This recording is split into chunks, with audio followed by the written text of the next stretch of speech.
Welcome to the Happy Mindset. Today's episode is episode number 76, and today's episode title is called Skip a Step. So today I'm joined by Lisa Caprelli.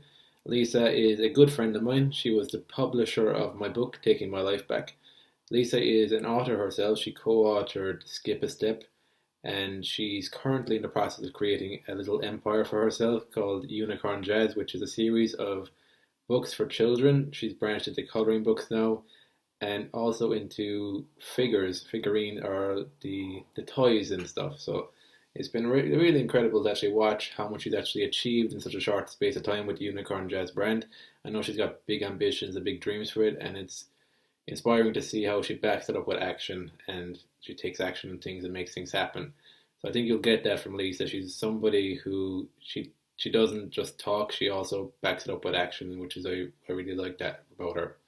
On today's episode, she shares some invaluable lessons. She talks about her own struggles in life, how she overcame them, how she used her imagination as well in certain areas. She talks about the power of self-belief that really shined through for me there in this episode, and it was the power in believing in others. So I've been somebody who's benefited from that, from Lisa's belief that I had a story worth sharing, helped me to get my book out there. And Lisa talks about where that came from in her life, what brought that into her life, what brought it into her awareness of the importance of doing that, and the importance of words we speak to both ourselves and other people. So yeah, I hope you enjoyed today's episode. I really got a lot from talking to Lisa. I always enjoy talking to Lisa as well. She's very passionate about what she does, which is always great to see in somebody. Today's episode is the last episode of this year. I think we've done about 38 episodes this year. I've been very happy with it. I think I started doing weekly from about May, so started doing them more regularly. Next year the intention again is to continue to bring you regular content and bring you content as well that will help you. I interview different types of people to bring you different perspectives that you can get some insights to apply it to your life. So it's very important that I can bring you different insights that will resonate. Some will resonate, some won't. But the main thing is to start applying and experimenting with what you're hearing on this podcast to apply it into your own life to start seeing some change. Next year, my intention is to interview more authors and artists in general. So if you know of anybody, if you can reach out to me, it'd be great to hear that. That's my intention for next year. I already have a few authors lined up to interview. And yeah, I just want to pick their brains and bring you some insights as well into the writing process, and just as well with other artists as well, just bring you into their world and help you to understand it better, and myself as well. So that's pretty much it. Hope you enjoyed Happy Mindset this year. Hope you enjoyed the rest of this year, and I wish you the best for next year, 2020 as well. So thanks again for listening, and I will see you on the next episode. So thanks for joining us today, Lisa. Hi, Dennis. Thank you for having me. I'm so happy to be on your show. You do so many things to help so many people, and I love the subject of happiness. Who doesn't? Thanks, Lisa. So my first question for you is, who are you and what are you doing in the world today? Yes, well, I'm Lisa Caprelli. I am an author of several books. Most recently, I changed my life to really serve children and become a children's book author of different books, starting with children elementary school age, called Unicorn Jazz. Unicorn Jazz Books is a series with my wonderful illustrator from my hometown, El Paso, Texas. I currently live in Huntington Beach, California. And our books are stories and wonderful drawing by Davy that are like the hand-drawn art, kind of like the Dr. Seuss days. Was important for us for children to respond to, with messages having to do with social emotional learning, kindness, all packaged up with the unicorn and the Unicorn Jazz's cast of characters, including a crow named Wolf. We have Be Happy, and then in some of the books coming are a gecko, flamingo, and on and on. And then I have another book that is for teens and middle school age children called Skip a Step. So it's called Skip a Step, Imparting Wisdom for Young Entrepreneur Minds. So that's a lot of my recent work in the past few years, and I'm so proud to be doing today. So how did you get into writing books? What was the motivation and inspiration behind what you're doing now? Yeah, that's a great question. I started studying self-publishing probably about 15 years ago. I naturally growing up, I always dreamed of being an author since I was 7. I was always shy. I always say my only voice was on paper. So even though I was shy, I could write and write and write. And my teachers at a young age recognized my writing. So that was fostered. I had a lot of encouragement and inspiration from many teachers as I grew up in college, and teachers would say, read this, that you're going to like Man's Search for Meaning by Viktor Frankl. I know you like him too. I've seen it on your post. And so reading books and learning from the greatest minds of any genre, all kinds of subjects, whether it's whether it's books that are written before you were born, whether it's books that are written during your lifetime, or whether it's imaginative stories like my children's book, Unicorn Jazz.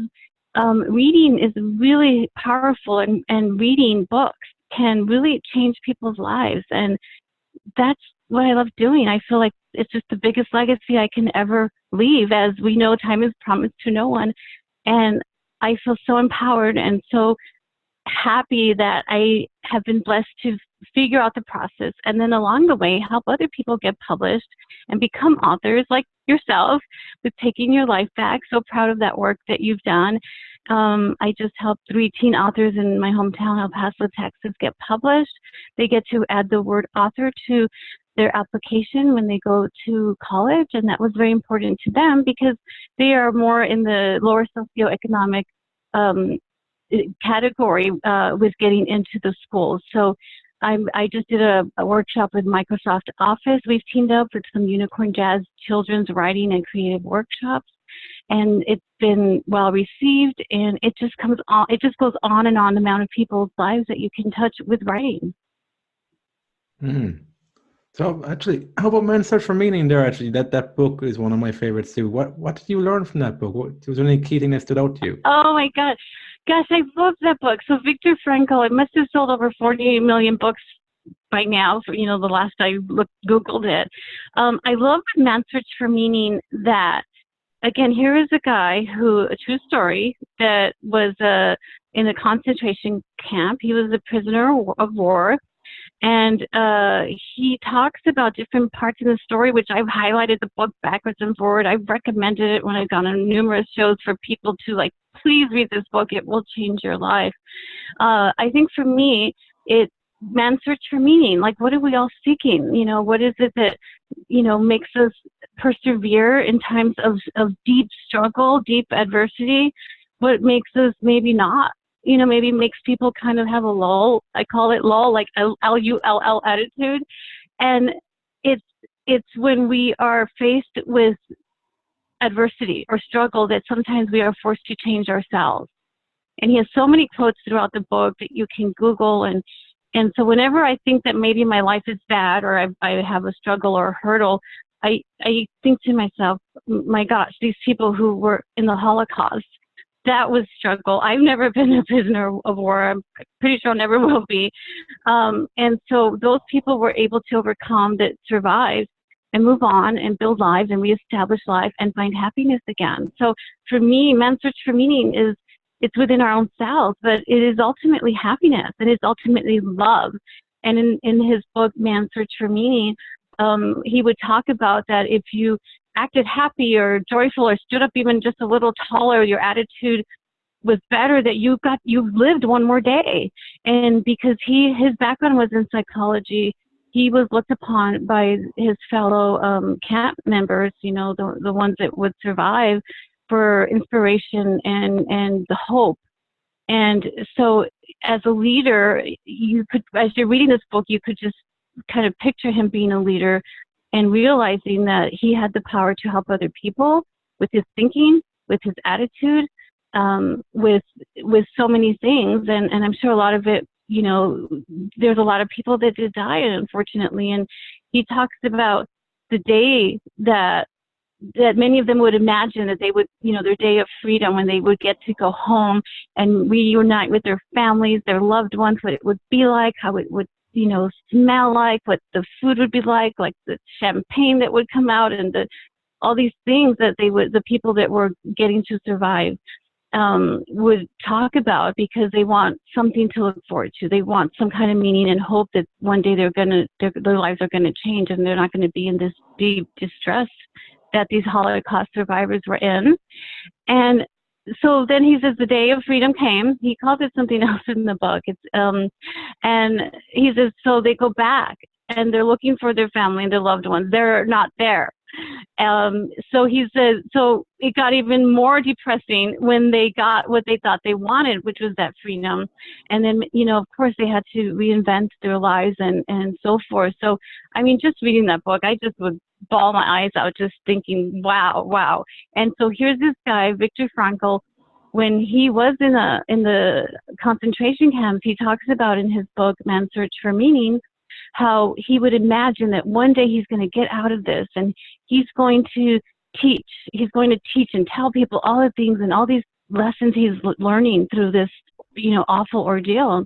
And he went on and he taught and he wrote this book, this incredible book, Man's Search for Meaning, that has touched so many people's lives, written in multiple languages. And it just gives you chills that, again, someone's writing could leave a legacy, could touch so many lives that each of us can take different meaning from. And I feel like in writing a book, when you write a story, no matter what genre it is, it can touch lives. And I think that it's important to write. It's important to read. Mm-hmm. Yeah, it's a powerful book. How about in your own life? Have you ever been in a kind of a dark hole yourself and you use your imagination to get you out of it? Oh my gosh, so many times. I think that's been my what I call it. Many times I've used imagination. I grew up really poor, very humble beginnings. I often talk about it, even though I don't like to be the victim or woe is me, this is my life, because many people have had way more struggles than I have. But growing up in El Paso, Texas, just beyond the border town of El Paso, where we just had Mexico not too far away, it was a town of very little opportunity in our circumstances. My family, growing up, my mother had 5 children. She was a single mom. My dad left us when I was 4. And we faced a lot of struggle. And some of the stories I tell my children now, and I'm so glad that they did not have to grow up under those circumstances. But that drove me to want to get a better life. It drove me to have extreme motivation, that I knew that no matter what my circumstances were, again, being blessed, living in the United States of America, where we talk about freedom, you can do anything you want to do, and having all these messages told by teachers, and as you grow up, you're the colleagues, and then it comes the CEOs that you work with. And so I've always imagined, well, God, what would it be like to be a CEO one day? What would it be like to be an author one day? And it's like I said with the Viktor Frankl story, Man's Search for Meaning, where he talked about, hope gives us happiness. It gives us, creating a vision for your future is very compelling. And I think that I would often run away with my imagination as a child when I didn't have the words to say, gosh, I wish my life was better. I was happy. We came from a very loving Hispanic family. I was never little thinking, oh my God, my life sucks. I just knew that when I went to other people's houses and I saw how they actually had a lot of food in their fridge, they had ice cream in their freezer, I used to think, oh my God, this person's rich. Because sometimes we didn't know where we were going to get food from, or we would get it from school, when they had their programs, their free programs. And we barely had a variety of clothes, and we're sharing clothes, my sisters and I. And, it's so fast forward living today where I live, steps from the beach in Huntington Beach, California. I don't take a single day for granted. I still pinch myself. I thank God. I thank the universe for the amount of life-changing moments, but more importantly, the amount of people who have believed in me, who have said, Lisa, if you are amazing, you are able to do this, you are capable, you can create, and those people support you. And it takes people supporting you and the connections that we have with other people to lift other people up. And that's why it was so important for me to give back. And the biggest gift I can give back is with my writing, with my book, Skip a Step, 2.5 years of research, where I interviewed 13 entrepreneur leaders about what makes for happiness, what makes for, the meaning of life in a different way, because I've been able to work alongside business owners, CEOs in my work. And I wanted to know, like, how did you do it? Was it luck? Did you work hard? And the answer was yes. Everyone works incredibly hard. There's no such thing as overnight success. They talked about their struggles and their challenges and their triumphs and their successes. And there's interview after interview. And it's so nice to know that we all have different lives, and each one of us lives it differently. We come from different families, different backgrounds, different personalities in our homes, and we're blessed with knowing communication or not knowing communication, those kinds of things. So, like with the skip a step, was there any lesson that you learned from that was something you weren't aware of before, that was a key ingredient to leading a happy life? Yeah, there's so many. It's an audiobook, and I encourage people to read it of all ages. So it was when I interviewed the different leaders and entrepreneurs in the book Skip a Step, I had the questions in mind to give the voice to the young person. What would you tell your 14-year-old self? What would you tell your 8-year-old self? I would ask them questions, what makes for the meaning of life, and whatever the answer was true for them.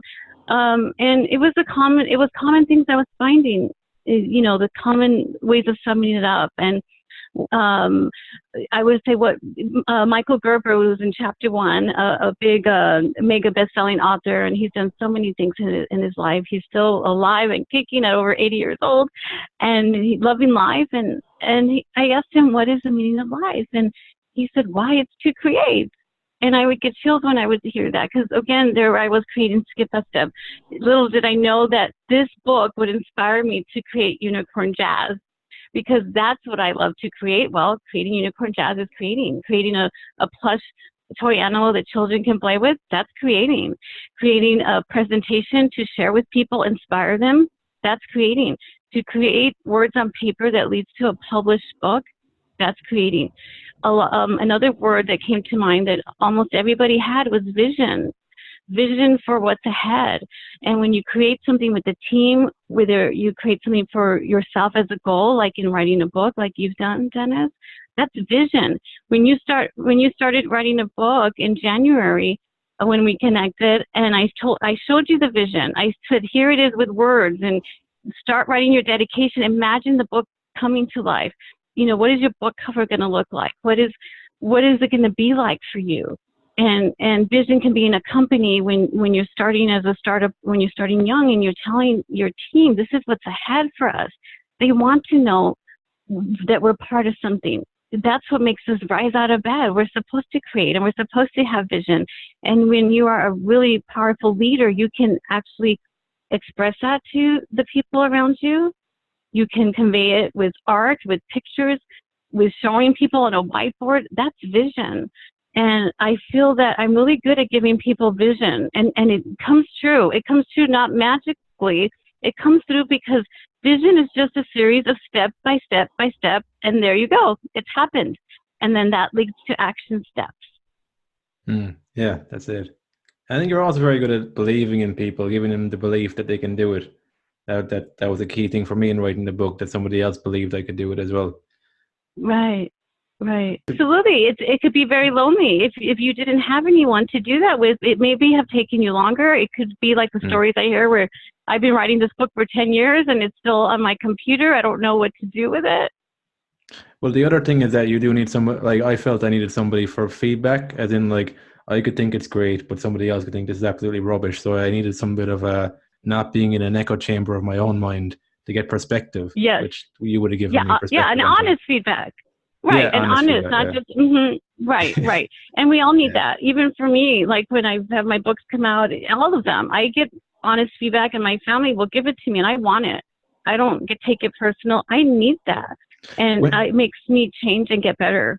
Do you remember did you ever take feedback personally? And if you did, do you remember when you started shifting that relationship to feedback? You know, I think that we have to let other people invite them to, whether it's using the word coaching, whether it's giving critique positive. You know, if someone loves you, if someone cares about you, or someone cares about the work that they put out, and uh, they're going to tell you, obviously, choose kind words. You know, the tone you choose is important.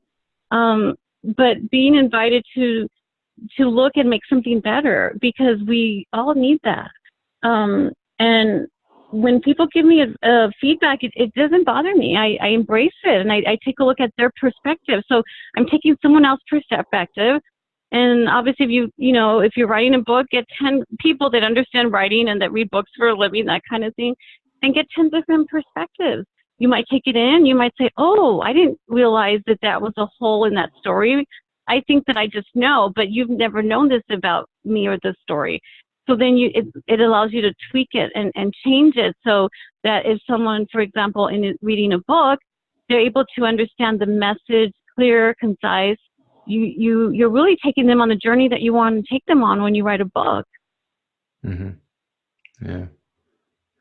The other thing that I'm curious about is when you originally had the vision for yourself of becoming an author, how long did it actually take in reality for you to become an author from that original vision you had? Yeah, well, I took a course in self-publishing, like I said, around 15 years ago, and self-publishing has changed. It's a lot easier thanks to technology today and so many resources. Back then I was doing a business book, and I took a course, and I probably published my first book within a year or two of that. And I did it all by myself. I didn't have anyone pushing me. So had I had someone pushing me, maybe I would have done it quicker. Okay. So a year or two. So like, were you always that driven? Like, or do you remember when that changed? Like, or like, were you always driven? I think I was. I think that I had I think that we all have different DNA, and I see that in people when I stop and go, God, why is this person aloof, or why are they lackadaisical, or why do they get up at 10 a.m. versus 5 a.m., or I jump out of bed at 5 a.m. I think we're all different, and I was blessed with the DNA gene of motivation and being driven, as you call it. But I also think having struggle in my life, and the struggle I had as a child, and the struggles I would have growing up in relationship, in the lack of communication in personal relationships, and it's probably why that drove me to get a degree in social psychology, which is really understanding people, how people in your household communicate, how you're going to communicate with the world. So I was always driven to have more, probably because I had without. Okay. Yeah. I will say, I will add to that though. I had Yeah. a people that believed in me growing up. My teachers, as shy as I would say I was the geekiest one, and I was the smartest one year after year, and not not to be vain in that, but I didn't talk, so what was I going to do? I was going to read, write, and learn, and so I found school very easy. I found that it was easy to make A's, hundreds. And I think that was kind of my joy. I didn't care that nobody knew whether I had an A or not, but that gave me joy that even though, like I said, I had without, I had knowledge. I had the A. And then, of course, teachers would recognize me and give me praise. So the teachers giving me praise was very motivating. That was enough for me. And as I got older and, I'm learning to communicate in the workforce, I had a girlfriend who was my boss, my manager back then. Her name is Cindy Kirkland. I talk about her all the time. We're actually, fast forward all the years later, we're friends and we've worked together, and I've always came back. I acknowledge her in my work. When I speak on a show like this, and I acknowledge that she was a huge influence. She gave me words and beliefs that, Lisa, I've never met someone like you. You go above and beyond in what you do. She says, I've managed thousands of employees in my lifetime, and you can go far. She would say, get out of the city, experience more, experience the world. You are meant for greater things, and all kinds of motivational messages. And after a while, I'm like, she keeps telling me this. Maybe it's true. And so it took those kind of words, and my grandmother was also a person who believed in me. And so I think without these kinds of mentors, I don't think I would have gone as far as I have today. And it's so for me, paying it forward and being able to mentor people, I've done that. I've mentored so many people, and whether it's an internship, whether it's taking on people who work with me, where I go and I say, I teach them the way Cindy taught me. Like, I'm going to teach you a little bit more today. I'm going to teach you things that I've learned. And I find that the people that I do that with, they look up to me the way I looked up to Cindy. And I'm blessed that I'm able to communicate and articulate to help others, because I think it's important in life that you receive and then you give. And so much comes in that circle of life. Receive, give. And it's almost like that's a currency. Helping others is a currency. And in growing Unicorn Jazz and starting it and growing it and needing to rely on the good grace and kindness of people that I've helped, which has been an enormous amount of people, and going back and saying, hey, I'm doing this thing that I believe in for children. Can you help me? And them saying, yes, of course. So I tell people helping others is currency. So never, when you're young, help as many people as you can. Obviously, surround yourself with the right people.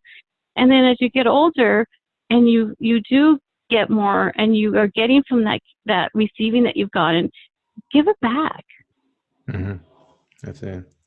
How about happiness? When did you start thinking about what leads to a happy life and oh my God, that's a great question.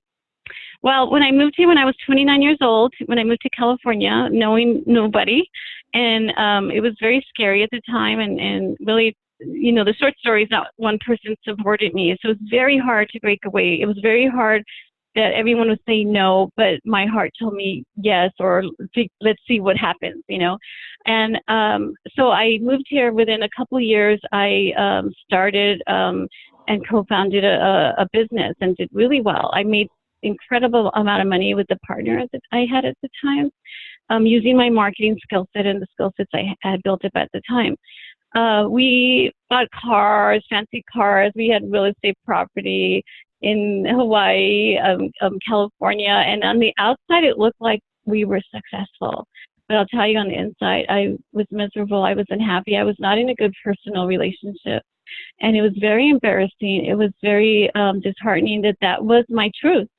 And so for me, I'm like, well, growing up, being young, having nothing, thinking, God, if I only had this, how that would make me happy. Well, it didn't make me happy.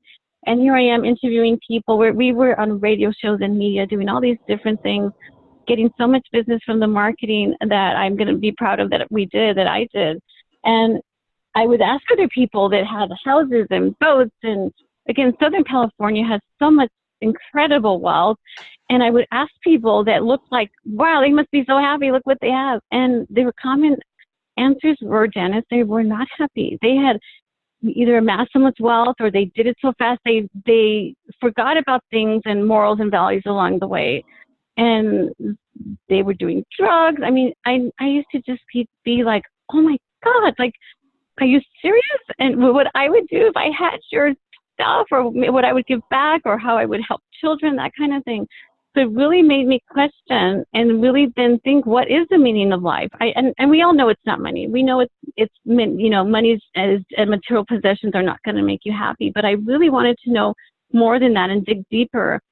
And so in 2009, I severed that relationship and I just started over from scratch. And it was actually harder that time than when I came here with nothing for many reasons. And so into my quest that so I want to have versus not have, but I also want to be happy. And I want to be able to exude that to others. And how do I do it? Like, there's not just one single statement. So in doing my work with Skip a Step, and asking the same common questions, and all the research and questions I've been doing and asking for decades of, what makes for a meaningful life, what makes for happiness. I came up with 5 things and I'm writing a book called The 5 Hats with Alexis Maron, who's been on your show. And so the 5 hats is balancing 5 areas of life that I believe make for a happy and meaningful life. And when I talk about it, people love it. They like, where can I get the book? And it should be out next year in 2020. So 5 areas of life. The first hat is family. The second hat is friendship. The third hat is career, business. We all need some career, what we're going to do to drive and fund the things we want in life. The fourth hat is connection, whether it's emotional connection, whether it's intimacy, whether it's connection to other people. If you're an animal lover, we need human connection. We need connection. And the fifth hat is adventure. Each of us has our own thing that we like to do, whether it's hiking or my fiance likes to go skiing. He just loves his adventure. And so, who am I to say, well, I don't like skiing, so then we probably shouldn't do it. No, I want him to love what he does. And he loves me to love my adventure. And when you love your own life and your own 5 hats, and then you can mirror that when you actually enter into a relationship and you figure out the dynamics your 5 hats, your relationship and everything just rises. And that's what we live by. We talk about the 5 hats all the time. He's listed out what his 5 hats are. He's looked at mine.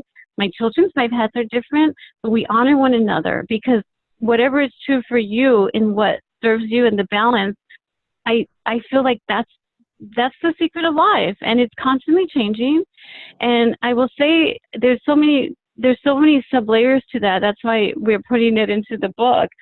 Is a lot of times, and I'm one of those people that when I'm in a relationship, I love people. I can just show it in so many ways, and I really care about others. But you also then, again, where am I putting my time? Into my friends, which was hat number 2. What about my family? Am I taking the time to make those connections? Am I calling up mom every night, if she doesn't live in the same state as my own mom, and just, hey mom, how are you? And take the time to connect, because as we know, as I said earlier, time is promised to no one. So what happens if you lose something in one of these hats? What if you have fueled the other areas of your life? It's not going to be so devastating, is how I look at it. Nobody likes pain. Nobody likes failure. But you know what? Everyone's going to have pain, and everyone's going to have failure. Yeah, I like that. It's like the clarity, though, of the knowing that there's different aspects of life you can work on. Were you aware of that? Right. Like when you had that successful period and something was missing, you didn't have a sense of happiness or anything? Were you aware of the different aspects of life like that? No, Dennis, God, it was so devastating. And when I lose I can call it this now because I have the words to describe it.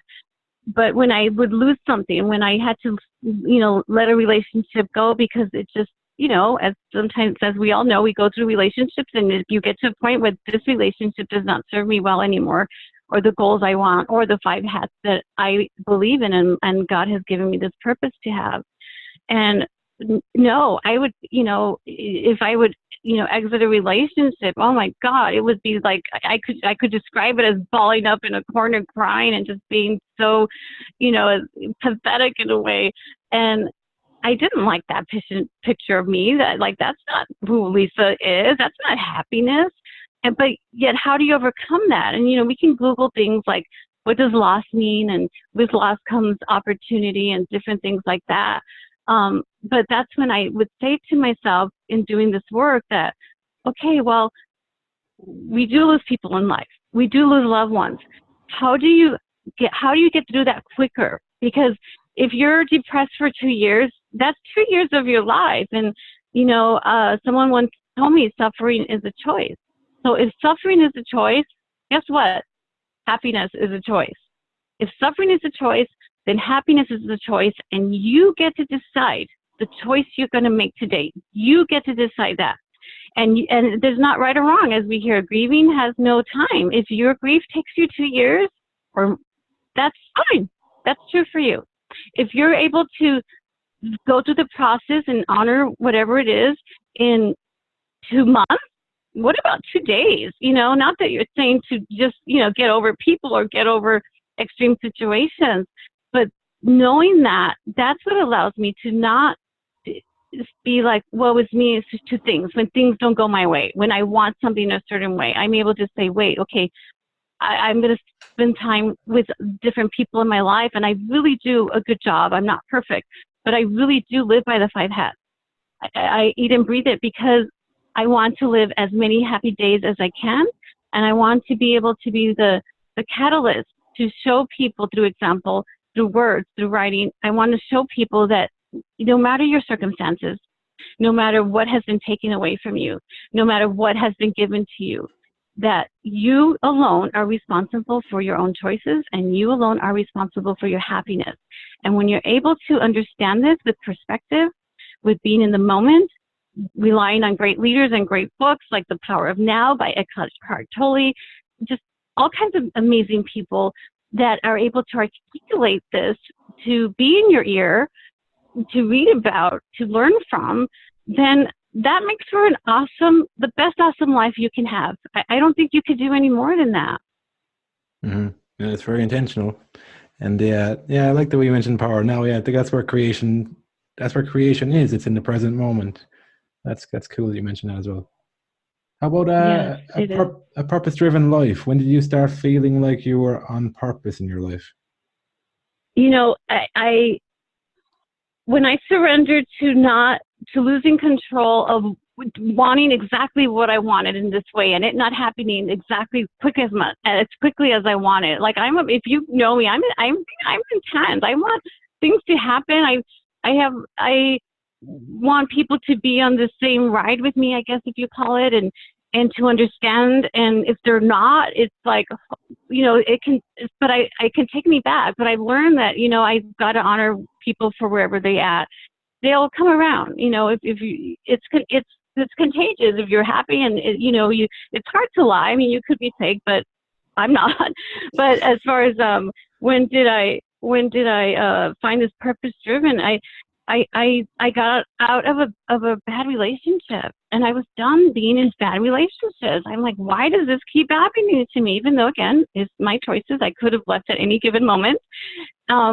And just really taking a hard look at my life, and then just saying, what is my purpose? What am I here for, God? And praying and saying, words like, please use me for the gifts, and making these vows that, I want happiness more than I want grief, and just really declaring to the universe that I will help as many people as I can.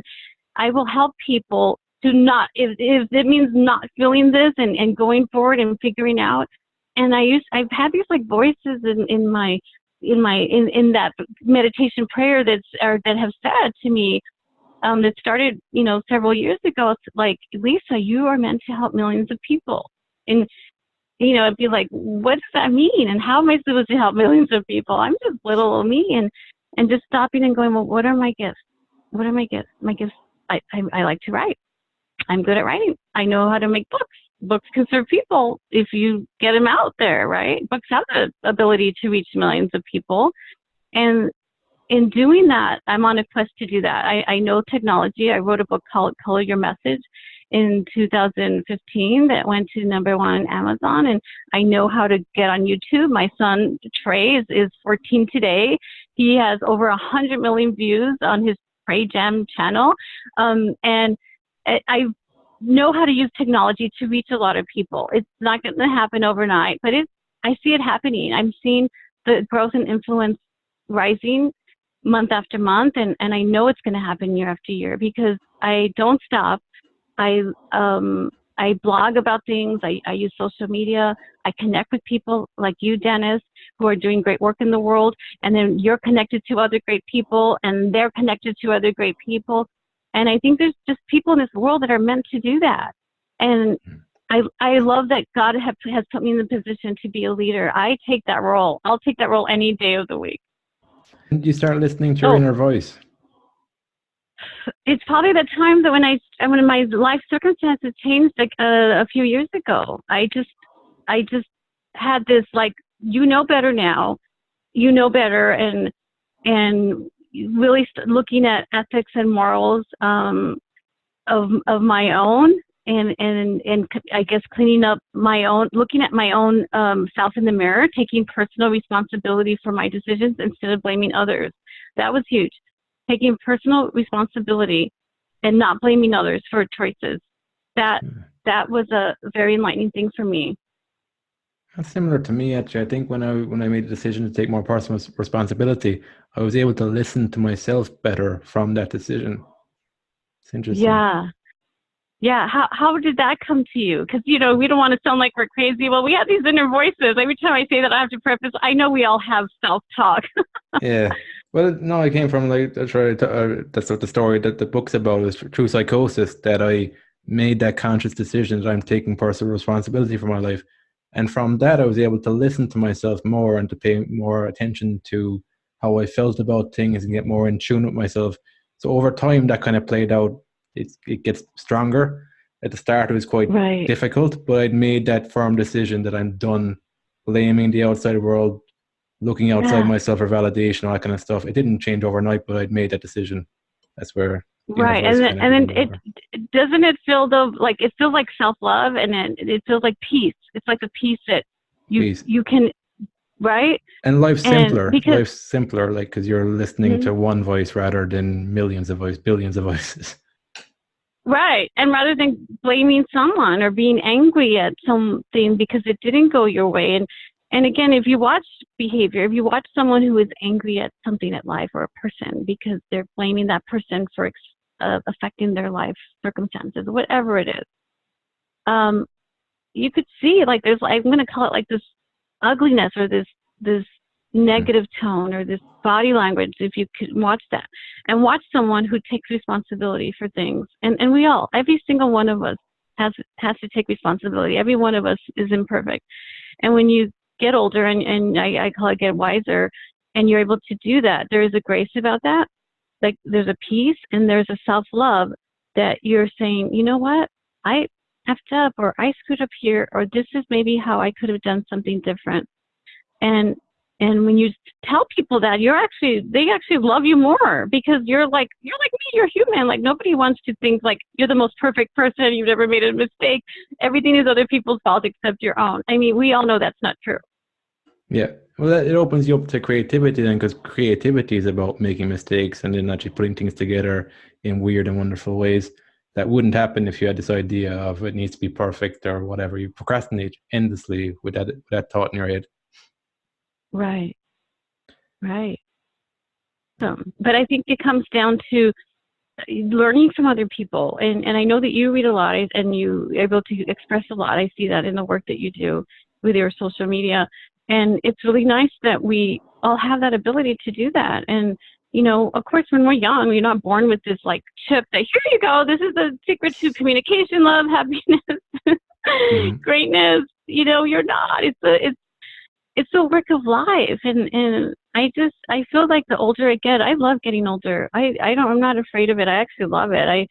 I love that I'm able to articulate better and better. I'm a better writer, and I'm better able to serve others through studying and being interested in reading and learning and giving and wanting more. When I talk to someone who has written a book or has experienced something that I've never experienced, my mouth drops. That's the most incredibly, I call it the most incredibly sexy thing to me, to hear someone so passionate or has taken a liking to study something and then being able to orchestrate it and deliver it in a way that you want to hear or read about or listen. And there's just not enough time to learn as many things as we want. And I just think that's a beautiful thing. Yeah, it is. Yeah, that's true. True learning, true education, and I do think, like you even mentioned your own story. Sometimes it's internal motivation comes from pain. So like we're not given a manual Mhm. straight away, but like we're given life lessons that it sometimes can be painful enough that it gives us the fuel if we want to use it to do new things. And I guess as well, sometimes we move towards things that we lacked when we were growing up, or there was a lack of Mhm. it, so we move Mhm. towards that and Mhm. get better at it. Mhm. Mhm. So, yeah, No, it's so very true. So very true. And it's there's a country song. I'm from Texas, so for people that don't know country, but and there's a lot to do, called "The Secret of Life." And "The Secret of Life," is in his song. I'm not going to sing it and scare anyone, but the secret of life is a good cup of coffee. The secret of life is, you know, dot dot dot. And the secret of life, she says in the song, is there ain't no secret. It's we're all here to learn and grow and do the. Hopefully, we all doing the best we can, and hopefully, we're all surrounding ourselves with the best we can, and we're doing what we can to give back. or putting ourselves in a place of saying, wow, this has not worked for me, but today, tomorrow, I have the ability to start over. Today and tomorrow, I have the ability to do more. And if you screw up, you could start over again and again. I mean, of course, I don't like to screw up starting over again and again. It's like a daily code or a way that we get to live. And when you are surrounded by people doing that, that influences you to stay on that path of going and not giving up. Because for me, there's times that I'm like, oh my God, did I do the right thing? I changed my life to be a full-time author. Is this really the right thing? Is this going to work? And then I talk to people, or I help them with a message or doing a podcast like yours, and realizing that there's going to be people that will get to listen to this, and that because of the work that I've done, that it's going to help someone else. And then I say, yeah, this is worth it. Mm-hmm. I think Jeff Bezos and Amazon, it's like every day is day one as well. That reminds me of what you're saying there. Every day is day one, a new day, fresh chapter. Yeah. Cool. Yeah, it was great talking to you, Lisa. Great hearing about your story and what you're doing in the world today to impact. Yeah, the thing about impact, you don't know how many people are impacting. You could be impacting millions of people already, and you mightn't even know it. So, thank you, Dennis. Where would people find you if they wanted to find you online and the work you're doing? Yeah, so my name is found easily, LisaCaprelli.com, LisaCaprelli.com. Even more, I'd love anyone to go to unicornjazz.com, unicorn, JAZZ.com. My goal is for the Unicorn Jazz to be a household name like Hello Kitty everywhere in the world, and we're making great strides towards that goal. I have an incredible team and an incredible amount of people, as I said, today, that believe in me, believe in the mission and the children and the lives we can change. Educators, librarians, parents, and every single family member and friend has helped me. And I'm touched and honored that I'm going to do everything I can in this lifetime. Great stuff. Do you have any final message for anybody who's like an aspiring author, or they're aspiring to even create a brand like you're doing now, that has purpose behind it and a vision? Yeah, it would be start today. When people say someday I'll get to that, someday is not on the calendar. You want to do something, make it big, do it well, regardless of the deeds or costs it takes. And I will say this quote that it's some of my last words in my book, Skip a Step. That's by S. Scott Fitzgerald. It's, for what it's worth, it's never too late to start over again. I'm paraphrasing. You can be whatever you want to be. I hope you live a life you're proud of. I hope you live a life that's true. And if you're not, I hope you have the strength to start over again. Good stuff. Yeah, I heard that quote. Yeah, that's a good quote. Like it. I know. I wish it was mine, but it's amazing. Cool. So thanks again, Lisa. Thanks for sharing your story. Thanks so much as well for everything you've done to help me to get the book out there and just to believe in the story to tell. Yeah. So thanks a lot. I'm so proud of you. I'm so proud that you've used your gift and you've had your story and you've been vulnerable to share it. Thanks. Cool. So thanks again, Lisa. And until next time, have fun and enjoy the process.